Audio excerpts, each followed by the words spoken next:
और आज का विषय का जो नाम है वो है मिस्ट्री ऑफ रैप्चर। एक बार फिर से मैं आपको बताना चाहता हूँ कि स्वर्ग आरोहण का रहस्य, और मैं इसमें से आपको कुछ बातें बताऊंगा। और हम सब जानते हैं कि स्वर्ग आरोहण जो है वो होगा कलीसिया का। We all believe that church will be taken away from this earth, and we are preparing ourselves for our bridegroom। हम अपने दूल्हे के लिए जो बादलों पे आएगा, जो बहुत सारे गवाहों के साथ आएगा, उसके लिए हम अपने आप को प्रिपेयर कर रहे हैं। और हम रैप्चर के कुछ रहस्यों में हम जाएंगे, क्योंकि रैप्चर के बारे में यदि हम स्टडी करें या सोचें या पढ़ें स्वर्ग आरोहण के बारे में, तो बाइबल में प्रकाशित वाक्य में जेनेसिस से लेकर प्रकाशित वाक्य तक, उत्पत्ति से लेकर प्रकाशित वाक्य तक बहुत ही ज्यादा इसके बारे में एक शिक्षा हम पा सकते हैं, ले सकते हैं और दूसरों को भी सिखा सकते हैं। जेनेसिस में भी, उत्पत्ति में भी रैप्चर के बारे में है, प्रकाशित वाक्य में भी रैप्चर के बारे में है। तो आज मैं कुछ रहस्यों को आपके सम्मुख में लेकर आना चाहता हूं, और मैं चाहता हूं कि इन बातों को आप लिख लें और इन बातों को आप ध्यान में रखें, क्योंकि ये संदेश बहुत ही इंपॉर्टेंट है। Because you are also preparing yourself and we are also preparing ourselves। आप भी अपने आप को तैयार कर रहे हैं यीशु मसीह की आमद के लिए, और हम सब एक ही चर्च है, एक ही कलीसिया है, हम अपने आप को प्रिपेयर कर रहे हैं यीशु मसीह के लिए। तो सवाल ये है कि सारे जितने भी कलीसिया के लोग हैं, पासवान हैं, प्रचारक हैं, एवेंजलिस्ट हैं, प्रॉफिट्स हैं, अपोस्टल्स हैं, क्या वो सब उठाए जाएंगे? ये सवाल है। तो आइए कुछ क्लू हम बाइबल में से देखेंगे, कुछ बातें हम यहोवा के वचन से देखेंगे जो कि मैंने भी सीखा है, और मैं चाहता हूं कि जितने मेरे भाई बहन ऑनलाइन वॉच कर रहे हैं तो हम सब मिलकर सीखें, और वो भी आप लोग सीखें। तो आप लोग सब जानते हैं, ज्यादातर जितने भी आप ऑनलाइन वॉच कर रहे हैं, अब सब लोग जानते हैं कि नूह का समा जो था वो बहुत ही भयानक समा था।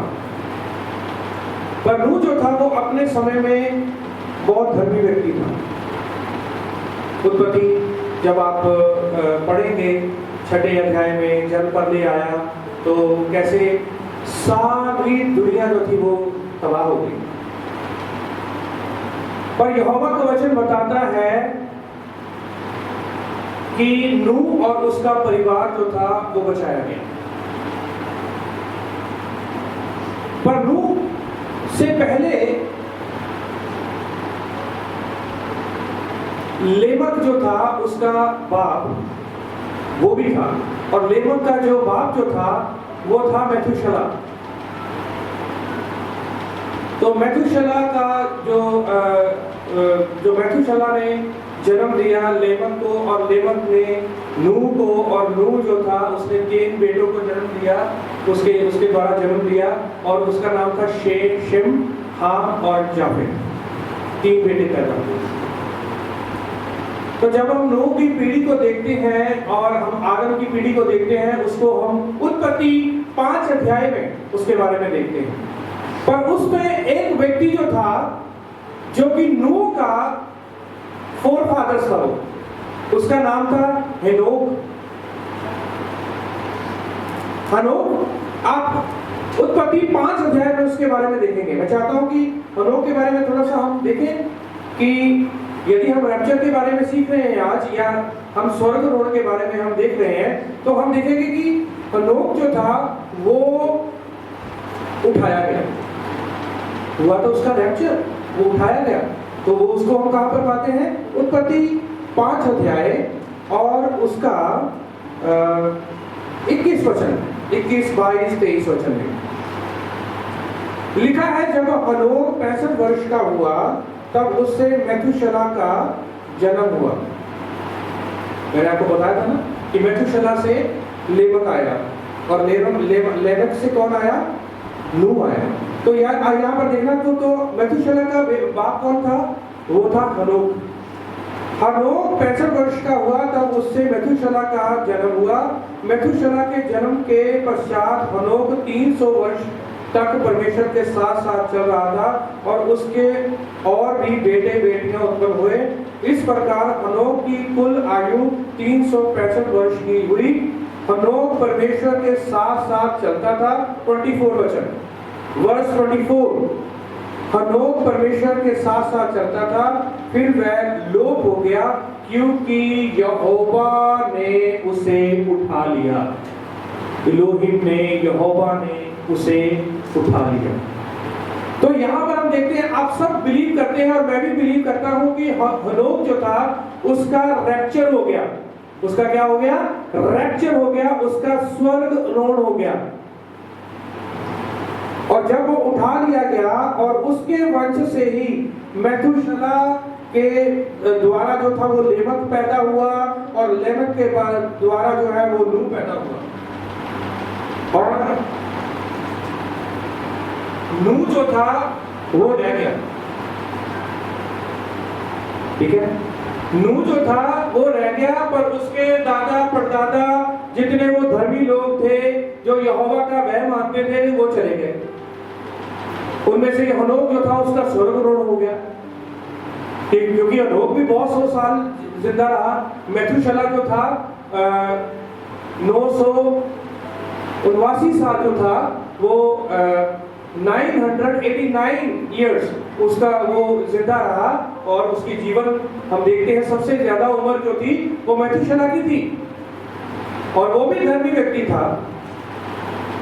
पर वो लोग नहीं रहे। पर नूह को यहोवा ने कहा, क्योंकि नूह भी उस समय धर्मी व्यक्ति था, और नूह जो था वो उसको यहोवा ने दर्शन दिया। उसको यहोवा ने कहा कि तुमने एक जहाज बनाना है। और जब नूह जहाज बनाने लगा, हम सब देखते हैं 6 अध्याय में और 7 अध्याय में जब हम देखते हैं इसके बारे में कि जब बहुत पाप इस संसार में बढ़ गया, पर नूह जो था वो धर्मी व्यक्ति था। यहोवा ने उसको बोला कि तुमने जहाज बनाना है। लकड़ी का नाम बताया, कितना इंच हो बड़ा होना चाहिए, कितना जो है मीटर बड़ा होना चाहिए, कितने डोर्स और कितने कमरे होने चाहिए, क्या क्या सामग्री लगेगी, सारा कुछ उसकी जो बनतर जो थी वो सारी यहोवा ने नूह को बता दी। And according to the God's word, यहोवा के वचन के अनुसार नूह ने उसको लिया और उसका जो नक्शा जो था नूह ने अपने डीएनए में ले लिया, अपने अंदर ले लिया। और जब भी नूह सुबह उठता होगा और वो यही कहता होगा कि यहोवा ने मुझे बहुत बड़ा काम दिया है करने के लिए, बहुत बड़ी जिम्मेदारी, बहुत बड़ी रिस्पॉन्सिबिलिटी दी है। और नूह जो था वो उस काम को करना शुरू हो गया। आपको मैं ये बताना चाहता हूं कि ये नूह की टाइम की जो तस्वीर आप बाइबल में देखते हैं, ये वही स्वर्गारोहण की तस्वीर है जो अभी होने वाला है कलीसिया के साथ। क्योंकि हनोक जो था वो धर्मी व्यक्ति था, यहोवा के साथ साथ चलता था।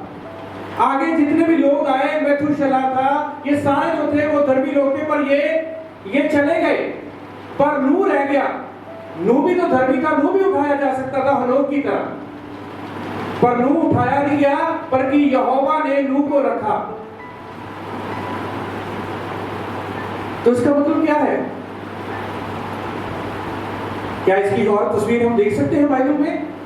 और भी मैं आपको तस्वीर दिखाऊंगा, क्योंकि मैं आपको ये बताना चाहता हूं, आज ये पॉइंट लेके आना चाहता हूं कि जितने भी पासवान, जितने सेवक, जितने एवेंजलिस्ट, जितने प्रचारक, जितने विश्वासी, जितने भी कलीसिया के साथ जुड़े हुए हैं, यहोवा की खिदमत करते हैं, यहोवा की सेवा करते हैं, सब नहीं जाएंगे, क्योंकि बहुत सारे लोगों को रहना पड़ेगा।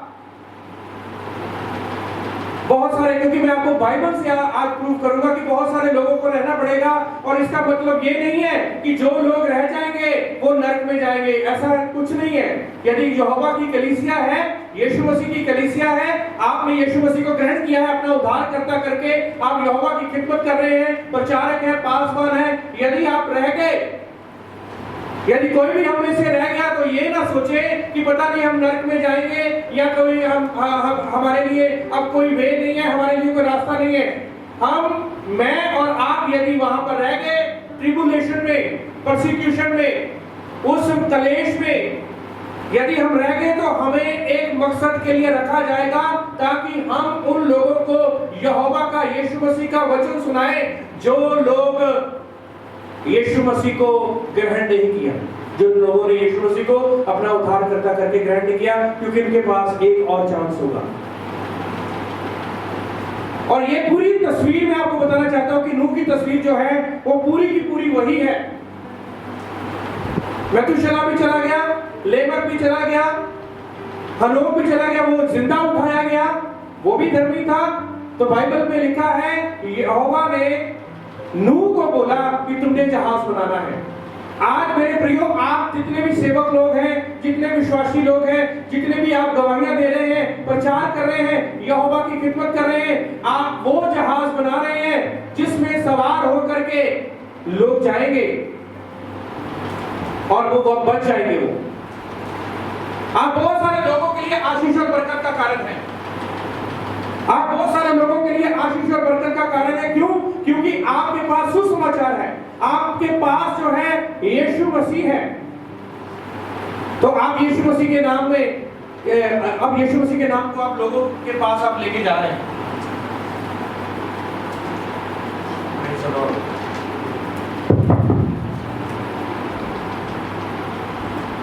हनोक उठाया गया, हालेलुया।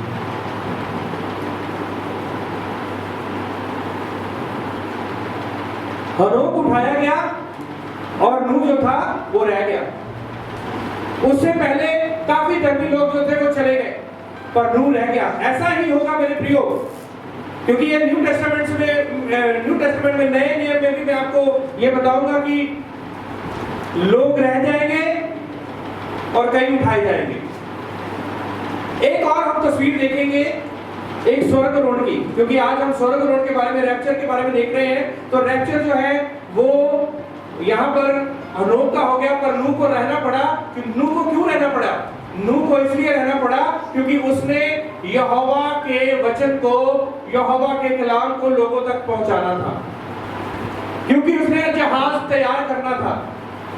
और जब लोग जो थे वो मौक करने लगे, नूह का मजाक उड़ाने लगे और कहने लगे कि यहाँ पर ना तो कोई पानी है ना कुछ है, और ये कहां पर अपनी जहाज चलाएगा। आपको पता है कि लोग मजाक उड़ा रहे थे, पर यहोवा के वचन में लिखा है नूह और उसका परिवार बचाया गया, और जो लोग मजाक उड़ाते थे वो सारे के सारे जो थे वो जल प्रलय में डूब करके मर गए। वो खत्म हो गया, सब कुछ खत्म हो गया, पर नूह और उसका परिवार जहाज में थे, क्योंकि नूह को रखा गया था अंत के दिन। वो भी अंत के दिन थे, क्योंकि अंत के दिन तो क्योंकि अंत होने वाला था। अंत क्या था? जल प्रलय। जल प्रलय क्या था? अंत था। तो अंत होने वाला था, तो इसलिए अंत के दिनों में यहोवा ने नूह को संभाल के रखा, नूह को वहां पर रखा। नूह को दुख उठाना पड़ा, नूह को तकलीफें उठानी पड़ी, नूह को जो बहुत सारे लोगों की बातें सुननी पड़ी। एक और वचन हम देखेंगे, मैं चाहता हूं कि दूसरा राजाओं की पुस्तक और उसका 2 अध्याय, दूसरा राजाओं की पुस्तक और उसका 2 अध्याय और उसका 1 वचन में हम देखेंगे, और आप इसको बड़े ध्यान से आपने देखना है।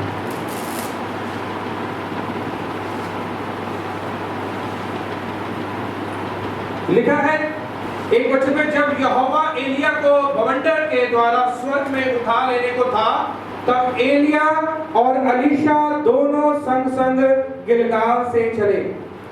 एलिया ने अलीशा से कहा, यहोवा मुझे बैतल तक भेजता है, इसलिए तू यही ठहर। अलीशा ने कहा, यहोवा के और तेरे जीवन की शपथ, मैं तुझे नहीं छोड़ने का। इसलिए वह बैतल को चले गए। हम यहाँ पर देखते हैं कि एलिया और अलीशा ने कहा कि मैं एलिया को नहीं छोड़ूंगा। जहां जहां पर भी एलिया गया, उसके पीछे पीछे। और आपको पता है कि वहां पर और भी नबी थे, और उनको पता था कि एलिया जो है वो उठाया जाएगा। और वहां पर तो और भी नबी थे, अलीशा भी था, और भी नबी थे। वो क्यों नहीं उठाए गए? ये क्यों नहीं उठाए गए? क्योंकि धर्मी तो वो भी लोग थे, पर वो इसलिए नहीं उठाए गए क्योंकि अलीशा ने एलिया के बाद काम करना था। स्वर्गारोहण की तस्वीर है ये ओल्ड टेस्टामेंट में, पुराने नियम में। तो सबोपदेशक उसका 1 अध्याय और उसका 9 वचन में लिखा हुआ है कि कोई भी इस पृथ्वी के नीचे जो बात है वो कोई नई नहीं है, सब कुछ दोहराया जा रहा है। मैं चाहता हूं कि सबोपदेशक उसका 1 अध्याय उसका 9 वचन आप उसको नोटिस कर लें। और वहां पर लिखा है कि आसमान के नीचे कोई भी बात नई नहीं है, और सब कुछ जो है वो रिपीट हो रहा है, दोहराया जा रहा है। जो नूह के जमाने में हुआ और जो एलिया के जमाने में हुआ, वो दोहराया जाएगा मेरे प्रियो, एक बार फिर से दोहराया जाएगा। Praise the Lord, hallelujah।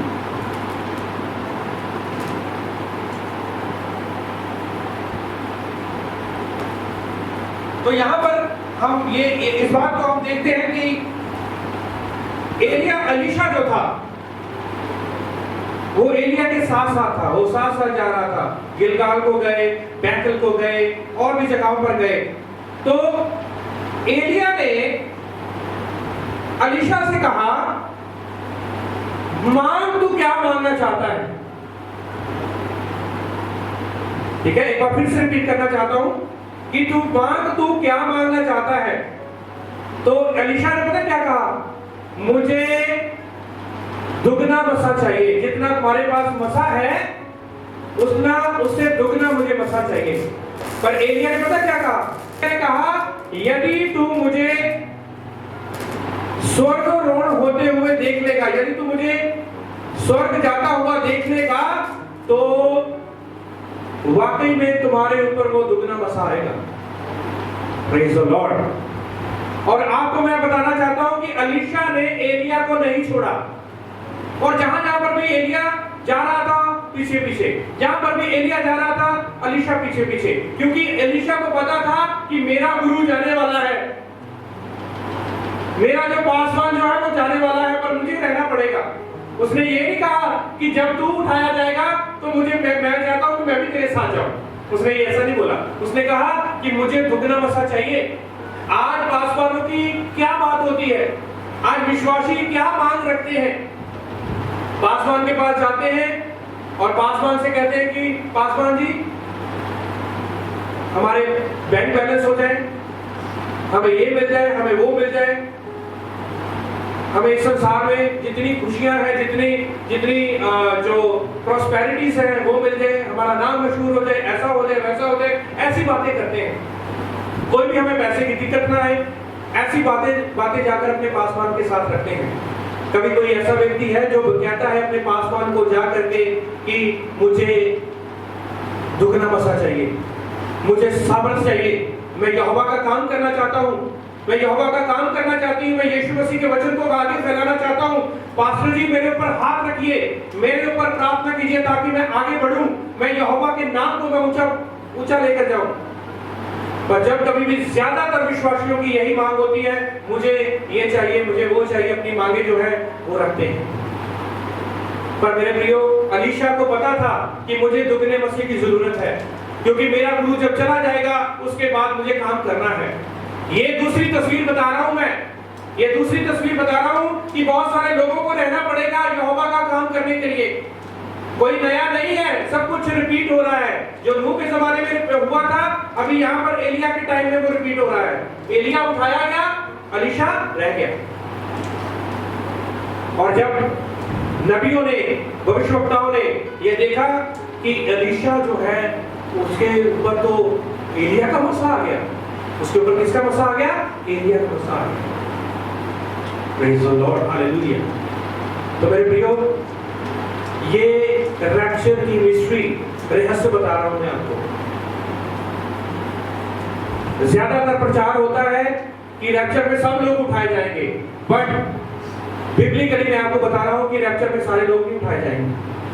कलीसिया, बहुत सारी कलीसियाओं के लोग रह जाएंगे, बहुत सारे पासवान भी रह जाएंगे, बहुत सारे एवेंजलिस्ट रहेंगे, क्योंकि हनोक उठाया गया, नूह रह गया,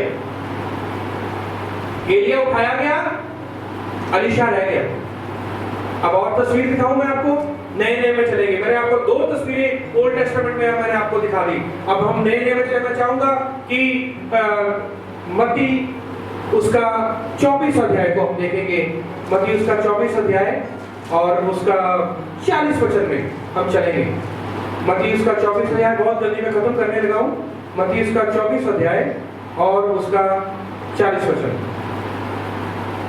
यदि आपने बाइबल को खोल लिया है तो आप जरूर आप देखें। मत्ती उसका 24 अध्याय उसका 40 वचन में लिखा है, उस समय दो जन खेत में होंगे, एक ले लिया जाएगा और दूसरा छोड़ दिया जाएगा। दो स्त्रियां चक्की पीसती होंगी, एक ले ली जाएगी और दूसरी छोड़ दी जाएगी। इसका मतलब क्या है? मैं तो बचपन से ये प्रचार सुनता आया हूं, जो छोड़ दी जाएगी वो नरक में जाएगी। दो चक्की पीसती होगी, एक छोड़ दी जाए, एक ले ली जाएगी, एक छोड़ दी जाएगी। जो छोड़ दी जाएगी वो नरक में जाएगी। दो लोग जो है वो खेत में काम करते होंगे, एक ले लिया जाएगा, एक छोड़ दिया जाएगा। छोड़ दिया जाएगा मतलब वो नरक में, वो परसिक्यूशन में रहेगा, वो जो है बहुत बड़े एक कलेश में वो रहेगा, और हो सकता है वो नरक में भी जाए। ये मैं बहुत बार सुनता है, पर जब हम बिब्लिकली मैंने इसके बारे में स्टडी करी और बिब्लिकली हमने सीखा इसके बारे में, मेरे प्रियो, इसका मतलब ये है कि काम जो है वो दोनों कर रहे हैं। काम दो पास्टर कर रहे हैं, खेतों में कर रहे हैं, यानी कि यहोवा की खिदमत दो लोग कर रहे हैं मिल करके, और एक ले लिया जाएगा, एक छोड़ दिया जाएगा। यानी कि आप ये सोचें, ये आप विश्वास करें और ये आपको मानना पड़ेगा बाइबल के अनुसार कि हनोक ले लिया गया, नूह छोड़ दिया गया, एलिया ले लिया गया, एलीशा छोड़ दिया गया। आज भी जब रैप्चर होगा, जब भी रैप्चर होगा, when the rapture will take place, one will be taken away, one will be left। एक ले लिया जाएगा और एक छोड़ दिया जाएगा, और जो छोड़ दिया जाएगा उसको यहोवा के वचन का प्रचार करना पड़ेगा, उसको यहोवा के वचन की बुनियादी करनी पड़ेगी, उसको यीशु मसीह का वचन बताना पड़ेगा, और वो जो है उसको यीशु मसीह की गवाही देनी पड़ेगी, क्योंकि वो ट्रिबुलेशन के लिए, वो सताव के लिए यहोवा ने जैसे नूह को बुलाया था कि तुमने जहाज को बनाना है, जो छोड़ा जाएगा उसको नूह की तरह सेवा करनी पड़ेगी, उसको एलीशा की तरह सेवा करनी पड़ेगी। अब इन बातों में कभी मत आना, मैं आपको बता रहा हूं, ये जो प्रचार जो है ये YouTube में भी पढ़ने वाला है, या आप YouTube में इसको आप सुन सकते हैं। एलफ्ताब करके हमारा एक चैनल है, उसको आप सब्सक्राइब कर सकते हैं, और वो आप जब उसको सब्सक्राइब करेंगे उसमें बहुत सारी ऐसी टीचिंग होगी जो आपने कभी जिंदगी में किसी से नहीं सुनी होगी आपने। तो मेरे प्रियो, मैं आपको बताना चाहता हूं कि ये जो छोड़ दिया जाएगा उसमें से हो सकता है मैं भी हो सकता हूं, आप भी हो सकते हैं, पासवान हो सकते हैं, एवेंजलिस्ट हो सकते हैं, बड़े बड़े प्रचारक हो सकते हैं। तो इसके लिए आपने डरना नहीं है, अपने आप को स्ट्रॉन्ग करना है। तो ये मैं आपको कुछ बातें मैंने रैप्चर की तस्वीर बताई। चेले रह गए, यीशु मसीह चले गए। यीशु मसीह ने तो जाना ही था, क्योंकि यीशु मसीह आए ही स्वर्ग से थे, तो तभी वो स्वर्ग में वापस को चले गए। पर यीशु मसीह ने एक वायदा किया, मैं तुम्हारे लिए मकान तैयार करने के लिए जा रहा हूँ, प्लेसेस तैयार करने के लिए जा रहा हूँ, और मैं चाहता हूँ जहां पर मैं हूँ वहां पर तुम भी रहो। क्या आप तैयार हैं रहने के लिए? क्या आप तैयार हैं रहने के लिए? यदि आप ट्रिबुलेशन में, सताओ में, जो आएगा सताओ, और उससे पहले सताओ से पहले कलीसिया उठाई जाएगी, पर ये मैं आपको बताना चाहता हूँ सारी कलीसिया नहीं उठाई जाएगी, सारे पासवान नहीं उठाए जाएंगे, सारे भविष्यवक्ता नहीं उठाए जाएंगे, बहुत सारे लोगों का रहना जरूरी है। फिर प्रचार कौन करेगा? क्योंकि उन लोगों के पास तो लास्ट मौका होगा जो ये पाप में जी रहे हैं, जिनके पास यीशु मसीह नहीं है, जिनके पास मुक्ति नहीं है, जिनके पास नजात नहीं है, जिन्होंने यीशु मसीह के लहू के बारे में नहीं सुना, जिन्होंने यीशु मसीह के लहू के बारे में ये नहीं सुना कि यीशु मसीह का लहू मुझे शुद्ध करता है, पापों से शुद्ध किया है, यीशु मसीह मेरे लिए आया, मारा गया, गाड़ा गया, तीसरे दिन मुर्दों में से जी उठा, उन्होंने नहीं सुना। जो लोग रह जाएंगे उनको कौन प्रचार करेगा मेरे प्रियो? और जो रह जाएंगे वो प्रचार करेंगे, जो छोड़ दिए जाएंगे। और लिखा है मत्ती उसका 24 अध्याय और उसका 40 वचन में, तो उस समय 2 खेतों में होंगे, एक को ले लिया जाएगा। खेतों में मतलब सेवा में। खेत में तो आप भी काम कर रहे हैं और खेत में मैं भी काम कर रहा हूं। हो सकता है कलीसिया में 2 पासवान हो और 2 पासवान मिलकर कलीसिया को चला रहे हैं, और एक जो है पासवान रह जाएगा और एक पासवान चला जाएगा। ऐसा भी हो सकता है। आप घर में 2 व्यक्ति हैं और 2 व्यक्ति यहोवा की खिदमत कर रहे हैं, आप में से एक रह गया और एक चला गया। ऐसा हो सकता है और होगा, जरूर होगा, क्योंकि ये बिब्लिकल मैंने आपको बताया है, बाइबल से बाहर मैंने आपको कोई भी वचन नहीं बताया।